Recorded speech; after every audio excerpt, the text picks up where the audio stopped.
रुद्र ज्ञान यज्ञ अविनाशी है, कोई फिक्रात नहीं करनी चाहिए। हमारा क्या होगा? एक बार भी अर्पण हुए, धोखे से भी माँ बाप ने अर्पण कर दिया तो बाप की जिम्मेवारी हो जाती है। अरे जो यज्ञ में सरेंडर हैंड्स बैठे हुए हैं वो मुर्दे हैं, आत्मा शरीर में है या नहीं है?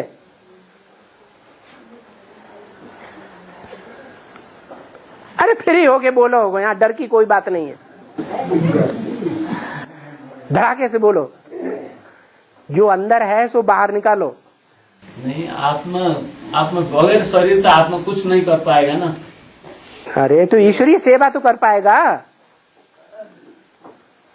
रथ का धंधा न करे, अपने रथ के लिए धंधा न करे, ईश्वरीय धंधा तो करेगा। अपने रथ के लिए सिर्फ इतना धंधा करे कि रथ को भोजन जरूरी है, वो भोजन बनाए और खाए। अच्छा बनाए भी नहीं, ऐसा ही बैठा रहे बाबा की याद में। और बहुत से ऐसे हैं वो कोई सेवा नहीं करते, ऐसे ही बैठे रहते हैं, खाते हैं, सोते हैं, खोते हैं, खाते हैं, बस। उनकी बुद्धि में ज्ञान बैठा ही नहीं। भोजन बना तो भी उनको भोजन मिलता है कि नहीं? नहीं बनाते भोजन, मना कर देते। हमको ये दर्द हो रहा है, हमको वो दर्द हो रहा है, हम नहीं बना पाएंगे, सीधा मना करते हैं। उनको निकाल दिया जाता है। किसी बच्चे को आपने सुना कि बाबा ने इस सरेंडर हैंड को कान पकड़ के निकाल दिया, निकलो बाहर, तुम कोई काम नहीं करते? अरे बाबा कहते कोई भी शिफ्ट नहीं है बच्चों में, लेकिन एक शिफ्ट तो है, एक गुण तो है। दुनिया वालों में वो गुण नहीं है बाप को पहचानने का। तुम बच्चों ने बाप को पहचाना, दुनिया ने नहीं पहचाना। इस गुण के आधार पर उन बच्चों को जिंदगी भर पालना करता है। कुछ भी पेट का धंधा न करें। और अभी तो ये बुद्धि में है कि हम धंधा करते हैं तब खाते हैं। आगे चल के ऐसा टाइम आने वाला है कि जो नोटों की गड्डियां फेंकने वाले हैं ना, भिखारियों को भी नोटों की गड्डियां फेंक देते हैं। 100-100 के नोट, एक नोट की गड्डी फेंक देते हैं, लो आराम से रहो। ऐसों के लिए चैलेंज दिया हुआ है कि जब पानी का ऐसा अकाल पड़ेगा, पानी की एक बूंद नहीं मिलेगी, खाने के लिए एक दाना नहीं मिलेगा, रोटी का टुकड़ा नहीं मिलेगा, नोटों की गड्डियां सड़कों पर पड़ी रहेंगी, उनको कोई खाने के लिए अन्न नहीं देगा। तब कहां से खाएंगे? ऐसा भारतवर्ष में होने वाला है। सब धंधों में नुकसान हो जाएंगे, कोई धंधा नहीं बचेगा। जब नुकसान ही हो, और अभी भी धंधों में नुकसान हो रहा है कि नहीं है? तो नुकसान होते होते जब सब धंधे चौपट हो जाएंगे तो कहां से पेट का धंधा लाएंगे? चोरी करेंगे, डकैती डालेंगे, वो भी तो धंधा है। अरे करेंगे कि नहीं करेंगे? सुकर्म करने के लिए बोले हैं। सुकर्म करने के लिए शरीर चाहिए कि नहीं? अरे सर्विस किसकी करेंगे? गवर्नमेंट ही नहीं रहेगी। ये गवर्नमेंट ही मान लो फेल हो गई तब, करेंसी फेल हो गई तब, करेंसी फेल हो सकती है कि नहीं? अरे फेल तो हो सकती, सब विनाश ही होगा तो सब। तब कहाँ खाएंगे? गोली मार लेंगे। उस वक्त की रास्ता है, ठीक है। और हाँ रास्ता है, गोली मार लो। मारेंगे? इस शरीर को गोली मार दो, मारेंगे? नहीं मारेंगे। तब मजबूरी आ जाएगी ड्रामा में, और ड्रामा पुरुषार्थ कराएगा। क्या पुरुषार्थ कराएगा? यही कि जो कुछ करना है आत्मा के कल्याण के लिए करना है, देह के कल्याण के लिए चिंता नहीं करनी है। आत्मा का बाप आया हुआ है। अरे बच्चों का बाप होता है, बच्चों को बाप ने पैदा किया है, तो बाप की जिम्मेवारी क्या है? बच्चे सामने भूख मरते रहे और बाप देखता रहेगा, रोटी दाल खीर पूरी खाता रहेगा? खाएगा? अब बच्चों की बुद्धि में नहीं आता है, बच्चा बुद्धि है।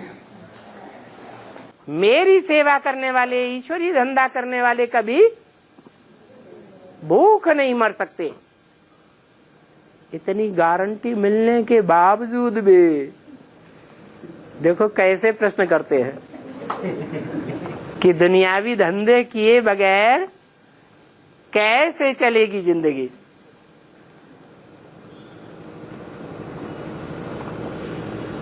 जबकि सामने देखते हैं कि ढेर के ढेर बच्चे दुनियावी धंधा छोड़ के बैठे हैं।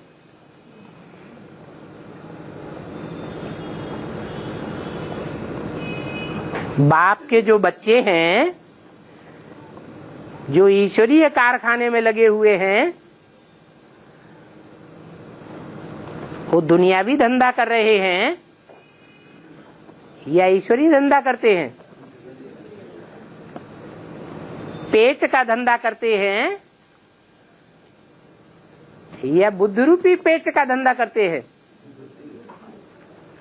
तो भूख मर रहे हैं क्या है? हाँ, अगर झूठे बच्चे हैं, आज्ञाकारी, वफादार, फरमानबरदार, ईमानदार बच्चे नहीं हैं, कहते कुछ हैं दुनिया के सामने और करते कुछ हैं, तो उनकी गारंटी नहीं है। लेकिन जो असली बाबा के बच्चे हैं, उनके लिए गारंटी है। आज ही सारे धंधे छोड़ दें और ईश्वरीय सेवा में लग जाएं। कोई दिन ऐसा आएगा जो वो भूख मरे? आएगा? नहीं आ सकता।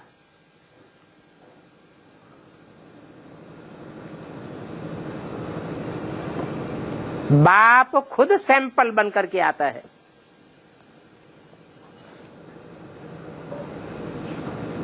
इस बात का उदाहरण बन करके आता है। पहले तो बाप भूख मरे, फिर बच्चे भूख मरे। बाप बच्चों के लिए गारंटी करते हैं कि सारी दुनिया भूख मरती रहे, लेकिन मेरे बच्चे भूख नहीं मरेंगे। इतनी गारंटी देने के बाद भी दुखी दुख याद आता है कि वो दुखी 5000 वर्ष के बाद फिर रिपीट होगा। अरे बाबा के बच्चों को तो इतना दुख मिलता भी नहीं है। जो सड़क पर पड़े पड़े भिखारियों की तरह भीख मांगे। कोई बच्चा ऐसा यहाँ बैठा हो तो बताए, कोई है ऐसा? और दुनिया में कितने भिखारी होंगे?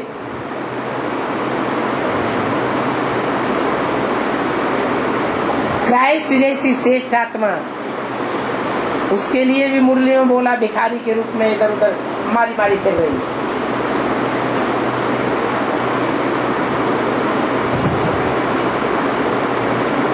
आपको तो खुश होना चाहिए। अपने बच्चों के लिए तो बाबा ने बोला मेरे बच्चे भूख मरेंगे क्या?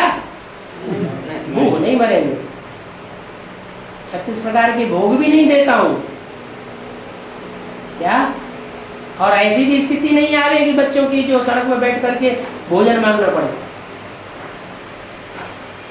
सादा खाना, सादा रहना और सादा पहनना। मकान भी सादा, साधारण, ऐसे नहीं नालों के किनारे झोपड़पट्टियां पड़ी हुई हैं। कोई बाबा का बच्चा ऐसा देखा? एडवांस पार्टी में ऐसा कोई बच्चा देखा जो नालों के किनारे की झोपड़पट्टी में रह रहा? वो डाल देते हैं क्या प्लास्टिक का तंबू? कोई बच्चा नहीं।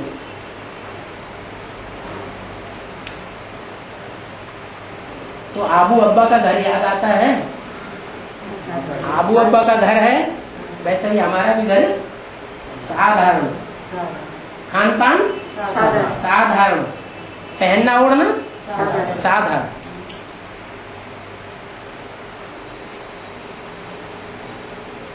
तो एडवांस पार्टी वाले देखें कि शाम को जब सोते हैं उससे पहले जो भोजन करते हैं, जैसे आबू अब्बा के घर में खिचड़ी मिलती है, वो खिचड़ी ही चलती है या 36 प्रकार के भोजन खाने में लग जाते हैं? अगर खिचड़ी चलती है तो फॉलो कर रहे हैं, अगर फॉलो करेंगे तो खिचड़ी तो हल्का भोजन है, रात को हल्का भोजन करके सोएंगे तो सवेरे को जल्दी आँख खुल जाएगी। कोई डॉक्टर्स भी वो भी बता रहे हैं, डॉक्टर्स भी हमें वो भी बता रहे हैं बीमारी नहीं आएगी। ज्यादातर बीमारियां आज की दुनिया में हो रही है ज्यादा खाने से और अच्छा खाने से। अच्छा भोजन और ज्यादा भोजन करने से बीमारियां होती है। इच्छा मात्रम अविद्या, कि हमें कोई चीज की इच्छा नहीं है, जो पाना था सो पा लिया बस। क्या परवाह थी पार ब्रह्म परमेश्वर की, वो ही मिल गया तो हमें कुछ इच्छा नहीं। वो कहे खाओगे क्या, इच्छा नहीं है, खाओगे इच्छा हुई ना, उसकी भी कोई चिंता नहीं। ईश्वरीय सेवा बाप ने हमको गारंटी दी हुई है, मेरे सर्विसेबल बच्चे भूख मर नहीं सकते, तो भूख मर ही नहीं सकते, तो हम सुबह से लेकर शाम तक ईश्वरीय सेवा में डट जाए। किस बात की इच्छा? लोग अपने आप कहेंगे ये खा लो वो खा लो, पीछे पड़ जाएंगे। बाबा ने बोला पुरुषार्थ के लिए 2 रोटी चाहिए।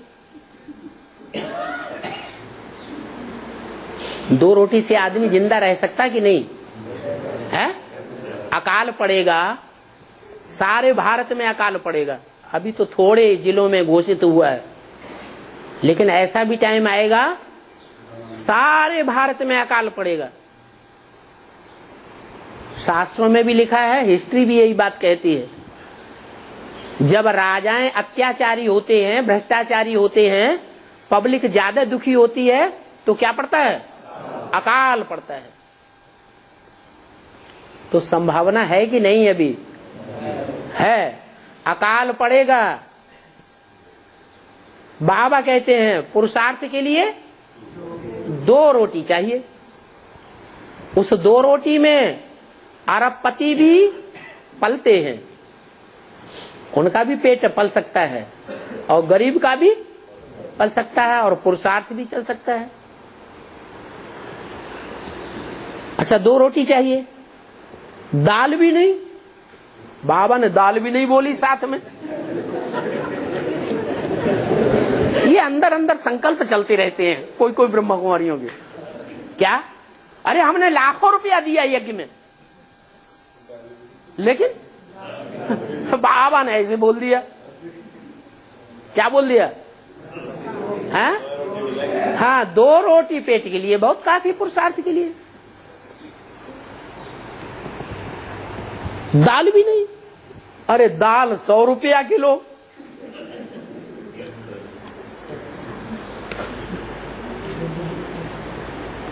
तो बाबा जरा विचार करो,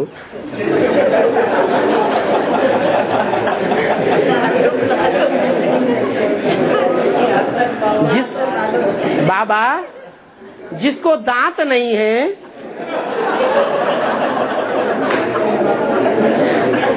वो बेचारे सूखी रोटी कैसे खावेंगे?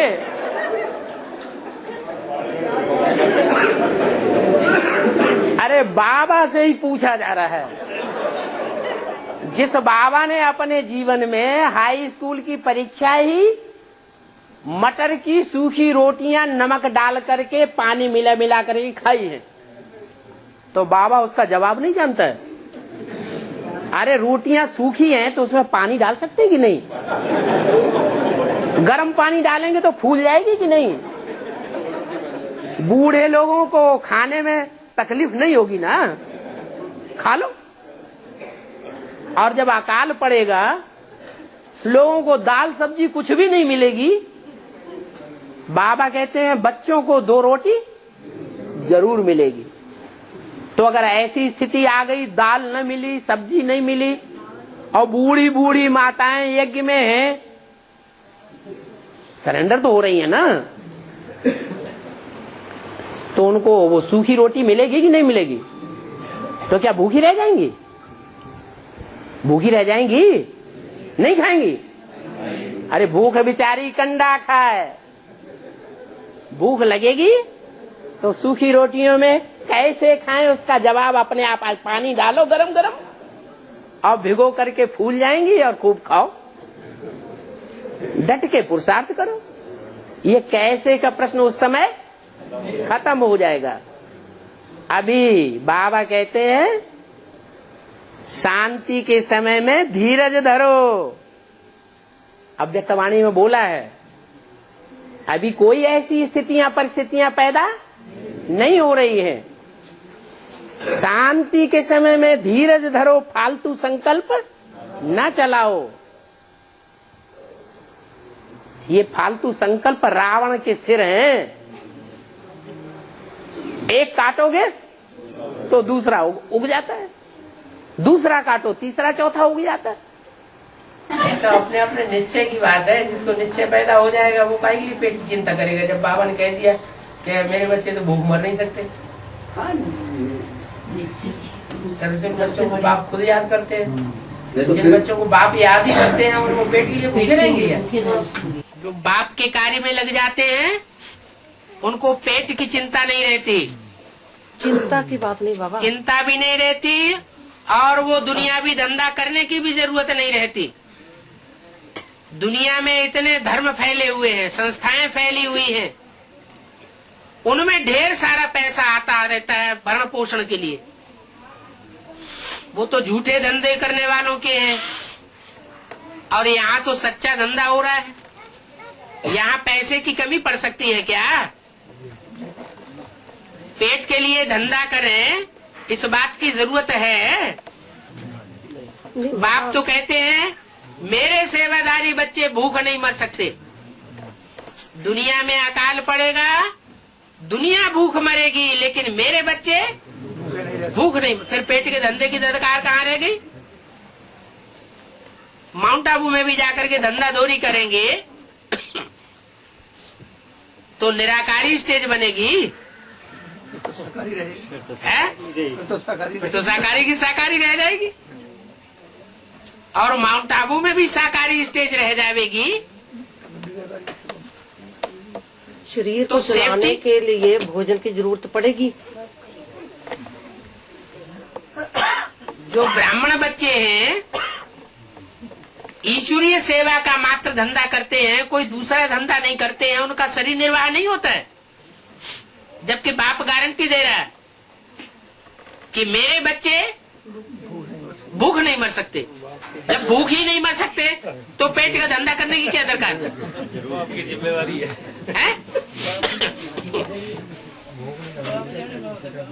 जी। इसी अव्यक्तवाणी में बोला है सारी जिम्मेवारी, सारा बोझ बाप को दे दो। हर बाप को सारा बोझ दे दिया तो अवस्था ऊंची उड़ेगी। कोई पक्षी हो, 1 किलो का पक्षी है, ऊंची स्टेज में उड़ता है और अचानक उसके ऊपर 1 किलो का वजन रख दिया जाए तो कहाँ जाएगा? नीचे आ जाएगा। तो बाप बोझ लेने के लिए आए हुए हैं तो क्यों अपने ऊपर बोझ रखना चाहिए? ज्ञान इंद्रियों से कुछ भी नहीं करना है तो फिर इस शरीर की इतनी चिंता क्यों? हाँ, अगर पूरे सरेंडर हो गए तो फिर जिम्मेवारी किसकी? शिव बाप की जिम्मेदारी। तो बाप कहते हैं मैं तो बिंदी हूं, मैं कहा लिए तुम्हारा ये दुब फिरूंगा, इसलिए मैं तुमको ही दे देता हूं। तुम इसकी मेरा शरीर समझ करके तुम इसकी क्या करो? परवरिश करो। ये शरीर तुम्हारा नहीं है, किसका है? हाँ, शिव बाप का है, शिव बाबा का है। ऐसे समझ करके पुरुषार्थ करो, ये अमानत है। हाँ, ऐसे नहीं करना कि अमानत में खयानत कर दो। क्या कोई गरीब आदमी है, उसने जिंदगी भर में 100, 200, 500 कमाए हैं, चोर डकैत बहुत बढ़ गए हैं, वो संभाल नहीं सकता, तो तुम्हारे पास रख दिए कि भाई ये 500 रुपया हमारे संभाल लेना, तो अमानत हो गई ना। और तुमने वो अमानत खा पी के खत्म कर दी या लुटा दी। और कहा कि भाई तुम रख गए थे, हमने तो उसको लुटा दिया, खा पी के खत्म कर दिया, तो ये तो बड़ा भारी पाप हो गया कि नहीं? या तो तुम रखते ही नहीं, रखते नहीं, जिम्मेवारी ली तो उसको संभालो। और फिर छोटे मोटे आदमी की जिम्मेवारी नहीं, सुप्रीम सोल और इस मनुष्य सृष्टि का कैसा सुप्रीम बाप, उससे बड़ा कोई बाप भी नहीं होता, उससे बड़ा इस सृष्टि का कोई विश्व का बादशाह भी नहीं होता, उसकी अमानत में खयानत कर दी तो कितना बड़ा दंड मिलेगा। अरे सोने का टाइम नहीं है। तो ये ज्ञान रतन ही स्थूल रतन बन जावेंगे। कहां बन जावेंगे? हैं? अगले जन्म में, सतयुग में, त्रेता में, द्वापर कलयुग में, या यहां पहले बन जावेंगे? यहां इस ब्राह्मणों की सृष्टि में ही, जिसमें ज्यादा ज्ञान होगा, उसके लिए ये नियति बता दी गई। उसके पास स्थूल धन भी जास्ती होगा। अभी जो ज्ञान रतन धारण करेंगे और आगे चल, अभी कोई ऐसी आत्माएं दिखाई नहीं पड़ती हैं दुनिया में जो ज्ञान का ही धंधा कर रही हो, और उन्हें कोई धंधा करने की दरकार नहीं है, और उनके पास रतन ही रतन भर रहे हो। अभी नहीं दिखाई पड़ती है? अरे अभी ब्राह्मणों की दुनिया में कोई आत्मा ऐसी दिखाई पड़ रही है? अरे अगर अभी एक भी दिखाई पड़ रहा है तो एक से अनेक होंगे या नहीं होंगे? एक हो सकता है तो अनेक नहीं हो सकते। ये ज्ञान रतन ही तुम्हारे स्थूल रतन बन जावेंगे, ऐसे बोला है मुरली में। ये बोला तो था 68 से पहले। अब 68 को कितने साल हो गए? 42 साल हो गए। अरे 42 साल के बाद कुछ तो प्रत्यक्षता हुई होगी।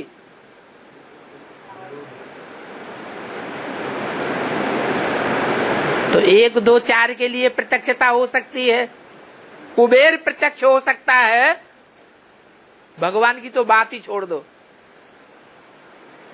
वो तो ज्ञान का सागर है। अगर कुबेर प्रत्यक्ष हो सकता है तो हम प्रत्यक्ष नहीं हो सकते।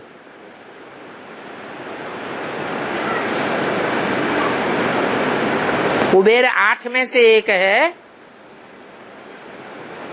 तो 8 के नंबर में और बच्चे नहीं आएंगे,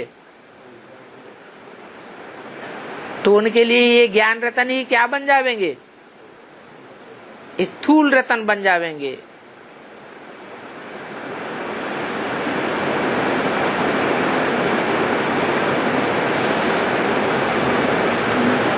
और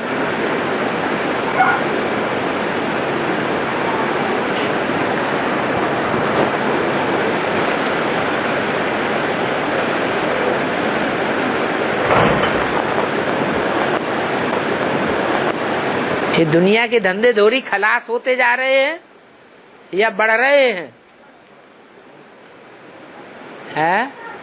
खास भारतवर्ष में, भारतवर्ष में दुनियावी धंधे धोरी खलास हो रहे हैं या बढ़ रहे हैं? सच्चाई से जो धंधे किए जा रहे हैं वो सब खलास हो रहे हैं। झूठे लोग पनप रहे हैं, करोड़पति अरबपति बन रहे हैं, वो मुट्ठी भर हैं या ज्यादा हैं? मुट्ठी भर हैं। थोड़ा भी अकाल प्रत्यक्ष होने दो, फिर देखो कैसी मारामारी होती है। फिर ये जो बड़े बड़े साहूकार दिखाई पड़ते हैं, उनकी क्या हालत हो जाती है।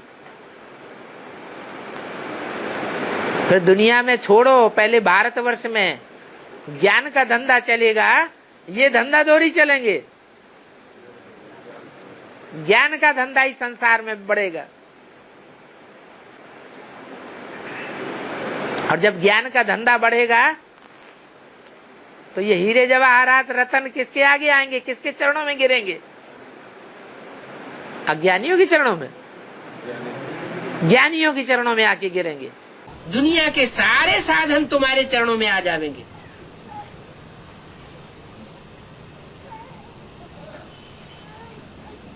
यज्ञ की कल वाली जो दीदी दादियां दादाएं जो काखागा नहीं जानते हैं, लौकिक पढ़ाई का जानते थे, उनको हवाई जहाज अब क्या बड़ी चीज रह गई? कोई बहुत बड़ा साधन हो गया उनके लिए? नहीं। ये मर्तबा कहाँ से आया है? ईश्वरीय नॉलेज का बेसिक पाठ ही पढ़ा ना,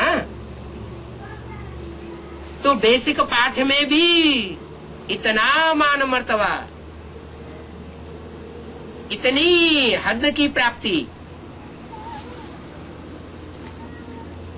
तो जो संपूर्ण पढ़ाई है वो पढ़ेंगे तो उनको कितनी प्राप्ति होगी? होने का मतलब ये है कि वे सेवा ही सेवा रह जाएगी उस आत्मा के लिए जिसकी पढ़ाई पूरी हो गई। वो दूसरों को पढ़ाएगा या खुद पढ़ने में लगा रहेगा? खुद मनन चिंतन मंथन खुद के लिए करने में टाइम लगाएगा या दूसरों के लिए टाइम देगा? है? जो खुद संपन्न हो गया उसका कुछ काम ही नहीं रह जाता। जैसे गीता में लिखा हुआ है, न मुझे कुछ करने योग्य है न मैं कुछ करता हूँ, मेरे लिए कुछ भी करने योग्य नहीं है, मैं कुछ करूं या न करूं। उनकी निराकारी स्टेज बन जाएगी है? उनकी निराकारी स्टेज बन जाएगी। निराकारी स्टेज का मतलब ये है कि करने योग्य कुछ भी रह नहीं गया।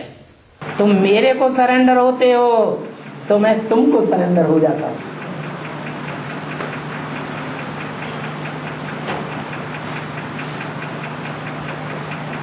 तुम जैसे चलाओगे वैसे चलूंगा, जो खिलाओगे सो खाऊंगा, जहां भेजोगे वहां जाऊंगा।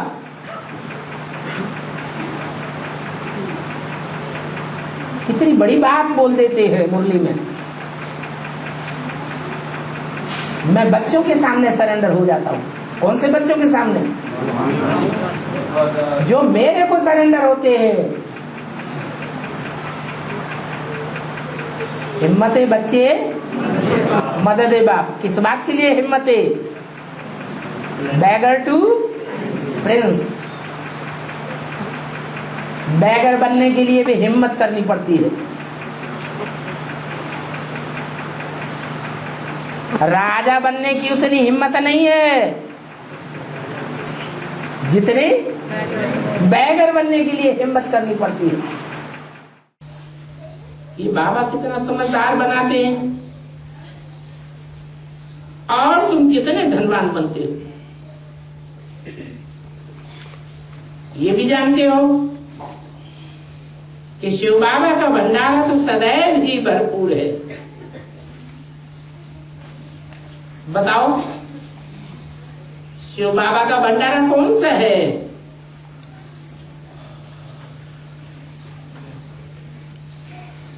कहेंगे शिव बाबा का भंडारा है अविनाशी ज्ञान रत्नों का।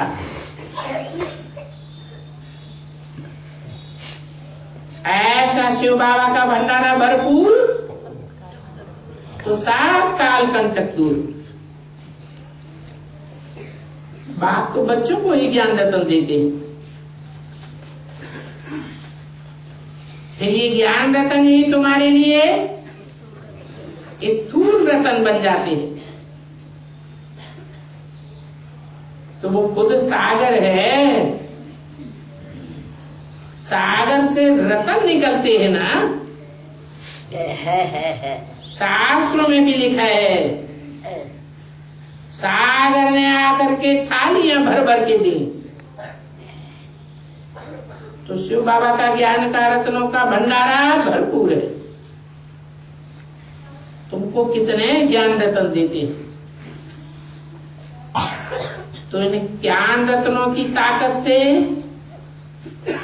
तुम्हारे सारे काल कंटक दूर हो जाते। बाबा, शिव बाबा का भंडारा भरपूर, काल कंटक दूर। अर्थ क्या है? माने शिव बाबा के पास इतना ज्ञान है, उस ज्ञान की शक्ति से, ज्ञान की पराकाष्ठा से कोई भी काल खा नहीं सकता और कोई भी दुख का कांटा लग नहीं सकता। इतना भरपूर ज्ञान दिया है।